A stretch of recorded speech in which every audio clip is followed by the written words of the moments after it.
Chemistry का पहला chapter है रासायनिक अभिक्रियाएं एवं समीकरण। ऐसे परिवर्तन जिनमें नए गुणों वाले पदार्थों का निर्माण होता है उसे रासायनिक अभिक्रिया कहते हैं। ऐसे पदार्थ जो किसी रासायनिक अभिक्रिया में हिस्सा लेते हैं उन्हें अभिकारक कहते हैं। ऐसे पदार्थ जो निर्माण स्वरूप बनते हैं यानी कि अभिकारकों के अभिक्रिया के बाद निर्माण स्वरूप बनते हैं उन्हें उत्पाद कहते हैं। उदाहरण के लिए भोजन का पाचन, श्वसन, लोहे पर जंग लगना, मैग्नीशियम फीते का जलना, दही का बनना। और रासायनिक अभिक्रिया का परीक्षण क्या है, मतलब कि हम कैसे जानेंगे कि वहाँ रासायनिक अभिक्रिया हुई है। तो अवस्था में परिवर्तन के द्वारा, रंग में परिवर्तन के द्वारा, तापमान में परिवर्तन के द्वारा, गैस का उत्सर्जन के द्वारा। अगला है रासायनिक परिवर्तन को प्रदर्शित कैसे करेंगे। तो पहला तो शब्द समीकरण के द्वारा और एक रासायनिक समीकरण के द्वारा। जैसे कि शब्दों से अभिक्रिया को प्रकट करना, जैसे कि जिंक जोड़ सल्फ्यूरिक अम्ल, ये शब्द समीकरण के रूप में जिसके फलस्वरूप बनता है जिंक सल्फेट जोड़ हाइड्रोजन। और वही इसे अगर हम रासायनिक समीकरण में करें तो शब्दों की जगह पर उनके सूत्र और यौगिकों का संकेत के से हम रासायनिक समीकरण को प्रदर्शित करते हैं। जैसे जिंक को Zn से और सल्फ्यूरिक अम्ल को H2SO4 से, और उसके बाद बनता है जिंक सल्फेट और हाइड्रोजन गैस। अगला रासायनिक समीकरण। रासायनिक अभिक्रिया रासायनिक समीकरण द्वारा निरूपित की जाती है। रासायनिक समीकरण में तत्वों के प्रतीक या अभिकारक और उत्पादों के रासायनिक सूत्र उनकी भौतिक अवस्था के साथ लिखे जाते हैं। रासायनिक अभिक्रिया में आवश्यक परिस्थितियां जैसे ताप, दाब, उत्प्रेरक आदि को तीर के निशान के ऊपर या नीचे दर्शाया जाता है। रासायनिक अभिक्रिया को संतुलित कैसे करेंगे, तो संतुलित करना तो द्रव्यमान संरक्षण का नियम। किसी भी रासायनिक अभिक्रिया में द्रव्यमान का न तो निर्माण होता है और न ही विनाश। रासायनिक अभिक्रिया के पहले एवं उसके पश्चात प्रत्येक तत्व के परमाणुओं की संख्या समान होनी चाहिए, इसलिए इसे संतुलित किया जाता है।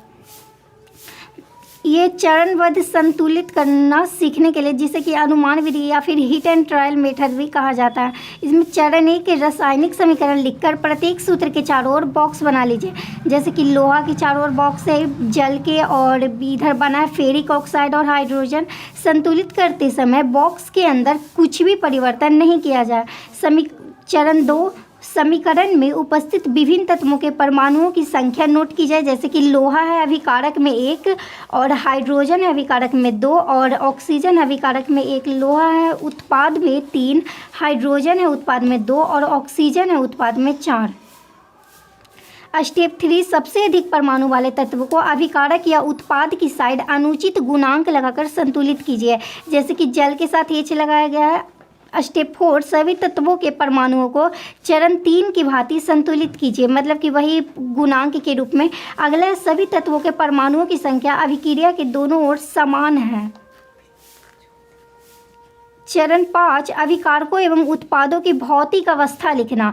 ठोस के लिए भौतिक अवस्था S का यूज किया जाता है, द्रव के लिए L, गैसीय अवस्था के लिए G और जलीय विलयन के लिए 1 Q। फिर यहाँ पे हमारा पूरा समीकरण संतुलित हो गया और भौतिक अवस्था भी हो गई। स्टेप 6 कुछ आवश्यक परिस्थितियाँ जैसे ताप, दाब, उत्प्रेरक आदि को तीर के निशान के ऊपर या नीचे लिखा जाता है। अगला है रासायनिक अभिक्रियाओं के प्रकार में पहला है संयोजन अभिक्रिया। इस अभिक्रिया में 2 या 2 से अभिकारक मिलकर एकल उत्पाद बनाते हैं। जैसे कि अगर देखा जाए तो इसे अगर प्रदर्शित किया जाए शॉर्ट में तो A+B बनाता है C। उदाहरण के लिए अगर देखें तो कोयले का दहन संयोजन अभिक्रिया है, जो कि होता है कार्बन और ऑक्सीजन के दहन से बनता क्या है, कार्बन डाइऑक्साइड। अगला जल का निर्माण भी एक संयोजन अभिक्रिया है, 2H2 + O2 बनाता है 2H2O। अगला है कैल्शियम ऑक्साइड और जल का अभिक्रिया भी संयोजन अभिक्रिया, क्योंकि ये एक होकर कैल्शियम हाइड्रोक्साइड बनाया जाता है। कैल्शियम ऑक्साइड को बिना बूझा चूना कहा जाता है और कैल्शियम हाइड्रोक्साइड को बूझा हुआ चूना कहा जाता है। अगला है ऊष्माक्षेपी अभिक्रिया। जिन अभिक्रियाओं में उत्पाद के निर्माण के साथ साथ ऊष्मा का भी उत्सर्जन होता है उन्हें ऊष्माक्षेपी अभिक्रिया कहते हैं। पहला प्राकृतिक गैस का दहन, जैसे कि CH4 मीथेन ऑक्सीजन से अभिक्रिया कर कार्बन डाइऑक्साइड और जल और ऊष्मा बनाता है, तो ये ऊष्माक्षेपी अभिक्रिया हुई। अगला श्वसन भी एक ऊष्माक्षेपी अभिक्रिया, जिसका समीकरण क्या होता है, ग्लूकोज प्लस ऑक्सीजन के 6 अणु बनाते हैं कार्बन डाइऑक्साइड के 6 अणु और जल के 6 अणु और ऊष्मा। दूसरा टाइप है वियोजन अभिक्रिया। इस अभिक्रिया में एकल अभिकारक टूटकर दो या दो से अधिक उत्पाद बनाता है, यानी इसमें अभिकारक एक होगा, जिसे हम ऐसे भी प्रदर्शित कर सकते हैं कि ए टूटकर बी और सी बनाया।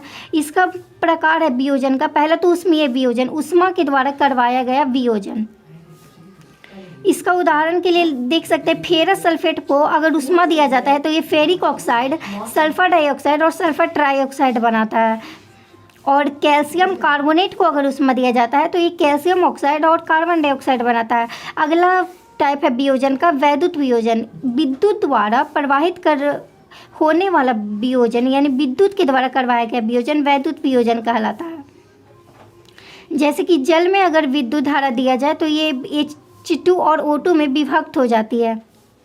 अगला है प्रकाशीय वियोजन। सूर्य के प्रकाश की उपस्थिति में होने वाला वियोजन प्रकाशीय वियोजन कहलाती है। जैसे कि सिल्वर क्लोराइड या फिर सिल्वर ब्रोमाइड को अगर सूर्य के प्रकाश की उपस्थिति में रखा जाए तो ये सिल्वर और क्लोराइड में विभक्त हो जाती है, और अगर सिल्वर ब्रोमाइड रहे तो सिल्वर और ब्रोमाइड में विभक्त हो जाती है। इस अभिक्रिया का उपयोग श्याम श्वेत फोटोग्राफी में भी किया जाता है। अगला है ऊष्मा शोषी अभिक्रिया। जिन अभिक्रियाओं में अभिकारकों को तोड़ने के लिए ऊष्मा, प्रकाश या विद्युत ऊर्जा की आवश्यकता होती है उसे ऊष्मा शोषी अभिक्रिया कहते हैं। और अगला है विस्थापन अभिक्रिया। इन अभिक्रियाओं में अधिक क्रियाशील तत्व कम क्रियाशील तत्व को उसके यौगिक से विस्थापित कर देते हैं। जैसे कि लोहा और कॉपर सल्फेट के अभिक्रिया के फलस्वरूप फेरस सल्फेट और कॉपर बनता है। ये हुआ क्यों? तो लोहे की कील पर भूरे रंग की कॉपर की परत जम गई। कॉपर सल्फेट के नीले विलयन का रंग हरा फेरस सल्फेट के निर्माण के कारण ऐसा हुआ। और एक और है कि जिंक और कॉपर सल्फेट, तो ये बनाता है जिंक सल्फेट और कॉपर, यानी कि जिंक कॉपर से अधिक क्रियाशील तत्व है। अगला टाइप अभिक्रिया का द्विविस्थापन अभिक्रिया। इस अभिक्रिया में उत्पादों का निर्माण दो यौगिकों के बीच आयनों के आदान प्रदान से होता है। जैसे कि Na2CO4 सोडियम सल्फेट और BaCl2 बेरियम क्लोराइड बनाता है बेरियम सल्फेट और सोडियम क्लोराइड, यानी कि यहाँ पे दो आयन का आदान प्रदान हुआ है, इसलिए यहाँ द्विविस्थापन अभिक्रिया हुई है। अगला उपचयन एवं अपचयन। उपचयन क्या होता है? तो जब किसी पदार्थ में ऑक्सीजन की वृद्धि होती है तब वह उपचयन कहलाती है, या फिर जब किसी पदार्थ में हाइड्रोजन का ह्रास होता है तब वह उपचयन कहलाती है। जैसे कि C और O2 मिलकर बना रहा है CO2, यानी यहाँ उपचयन हो रहा है क्योंकि दोनों ऑक्सीजन जुड़ गया है। अगला 2Cu जोड़ O2, यहाँ पे कॉपर ऑक्साइड बन रहा है जो कि जुड़ा हुआ है, इसलिए ये भी उपचयन है। कॉपर ऑक्साइड और हाइड्रोजन जुड़कर बना रहा है कॉपर और जल, यहाँ पे भी ऊष्मा के द्वारा जुड़ा है, इसलिए ये भी उपचयन है।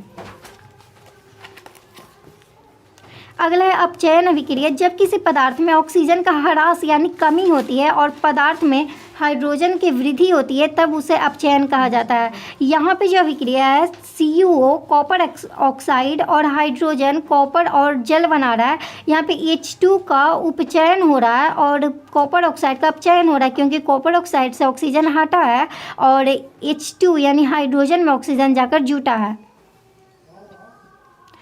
अगला दैनिक जीवन में उपचयन अभिक्रियाओं का प्रभाव। जब पहला तो संक्षारण। जब कोई धातु आर्द्रता, अम्ल आदि के संपर्क में आती है जिससे धातु की ऊपरी परत कमजोर हो संक्षारित हो जाती है। जैसे कि लोहे की वस्तु पर जंग लगना, चांदी के ऊपर काली परत व तांबे के ऊपर हरी परत चढ़ना संक्षारण के उदाहरण है। यसत लेपन, विद्युत लेपन या पेंट करके संक्षारण से धातुओं को बचाया जा सकता है। अगला है दैनिक जीवन में उपचयन अभिक्रिया का प्रकार। विकृत गंधिता। वसा युक्त या तैलीय खाद्य सामग्री वायु के संपर्क में आने पर उपचयित हो जाते हैं जिससे उनके स्वाद और गंध में परिवर्तन हो जाते हैं, इसे विकृत गंधिता कहा जाता है। विकृत गंधिता रोकने के उपाय प्रति ऑक्सीकारक का उपयोग करके वायुरोधी बर्तन में खाद्य सामग्री रखकर और वायु के स्थान पर नाइट्रोजन गैस रखकर या फिर शीतलन के द्वारा।